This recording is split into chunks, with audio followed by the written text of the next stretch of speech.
Jésus vous promet un bonheur parfait. Et cela exige une justice parfaite.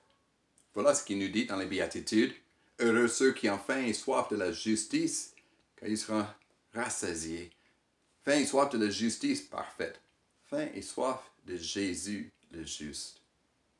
Je veux expliquer ce que je suis en train de dire. Jésus annonce les béatitudes dans le sermon sur la montagne. Puis ensuite, il donne les commandements, comment obéir aux commandements, la justice morale. Il termine cet enseignement en disant, « Soyez donc parfaits comme votre Père céleste est parfait. » Soyez parfaits. Mais la perfection morale nous est impossible. On ne peut pas être plus catholique que le pape, on dit, avoir plus de vertu que lui. Sauf Jésus. Lui était parfait. Son innocence était reconnue. Dieu le Père lui a donné son approbation totale. Alors heureux ceux qui ont faim et soif de la justice de Jésus. Voici la bonne nouvelle au fond. Comment être sauvé? Comment avoir une bonne relation avec Dieu, d'être reconnu pardonné et parfait à ses yeux? Jésus nous donne sa justice, sa perfection morale. Il nous donne, il nous impute sa justice.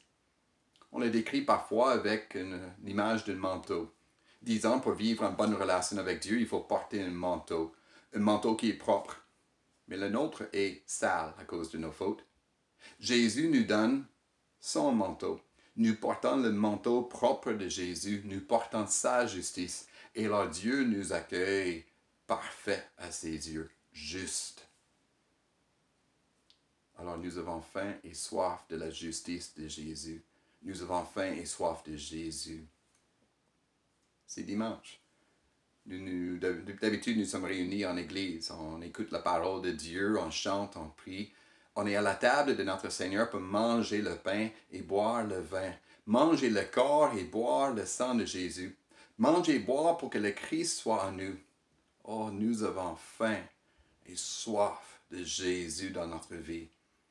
Nous avons faim et soif de partager sa justice, partager même son bonheur parfait. Alors Dieu notre Père, nous prions que ce confinement prenne fin bientôt. Donne-nous la permission de nous réunir bientôt, écouter ta parole, prier, chanter, mais aussi d'être nourris de Jésus-Christ. Par ta parole et dans la prière, nourris notre foi, nous te prions. Donne-nous l'espérance et donne-nous aussi d'aimer les uns les autres. Au nom de Jésus. Amen.